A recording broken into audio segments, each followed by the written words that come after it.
एक बार एक युवक को संघर्ष करते करते लगभग 2 साल हो चुका था, लेकिन उसको कोई भी सफलता नहीं मिल रही थी। उसने अपने हिसाब से बहुत मेहनत किया था, दिल से कोशिश किया था, बट सफलता से अभी काफ़ी दूर था।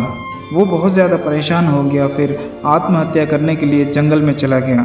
वो आत्महत्या करने ही वाला था, अचानक एक संत प्रकट हो गए और पूछने लगे, इस घनघोर जंगल में क्या कर रहे हो वत्स?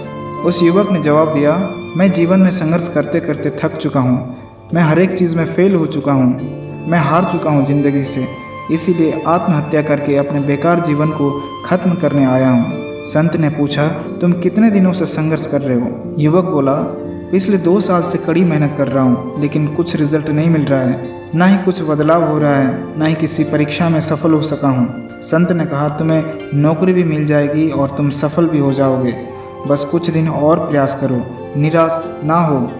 युवक ने कहा, अब मुझसे कुछ नहीं होगा, मैं थक चुका हूँ, मैं हार चुका हूँ, मैं हर एक चीज़ में फेल हो चुका हूँ। संत ने उसे एक कहानी सुनाई। एक साधु ने अपने आश्रम के पास 2 पौधे लगाए, एक नीम का और दूसरा बांस का। नीम वाले पौधों में कुछ ही दिनों में पत्तियां निकल आई और 1 साल में काफ़ी बड़ा हो गया, जबकि बांस के पौधों में साल भर में कुछ भी नहीं हुआ। फिर भी समान रूप से दोनों का देखरेख करते रहे। साधु फिर भी निराश नहीं हुए।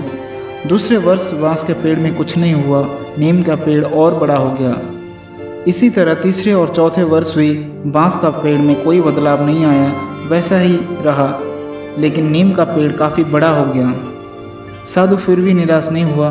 फिर कुछ दिनों बाद बांस का पौधा फूटा और देखते ही देखते कुछ ही दिनों में काफ़ी ऊंचा हो गया, नीम के पेड़ से काफ़ी बड़ा हो गया। बांस के पेड़ को अपनी जड़ों को मजबूत करने में 4 से 5 वर्ष लग गए। संत ने युवक से कहा, यह आपका संघर्ष का समय है, आप इस समय को व्यर्थ ना समझें, निराश ना हो। जैसे ही आपकी जड़ें मजबूत हो जाएंगी, आपकी सारी समस्या, सारी प्रॉब्लम्स ख़त्म हो जाएंगी। आप खूब सफल होंगे, फलेंगे फूलेंगे। आप स्वयं की तुलना अन्य लोगों से ना करें, आत्मविश्वास ना खोएं। समय आने पर आप बांस के पेड़ की तरह बहुत ऊंचे हो जाओगे, सफलता की बुलंदियों पर पहुंचोगे। युवक को बात समझ में आ गई और पुनः संघर्ष के पथ पर चल दिया। चाहे कुछ भी हो जिंदगी में, व्यक्ति को आशा का दामन नहीं छोड़ना चाहिए। रात के अंधेरे के बाद सुबह की किरणें अवश्य आती है। कोशिश करने वालों की कभी हार नहीं होती है। जय हिंद, जय भारत।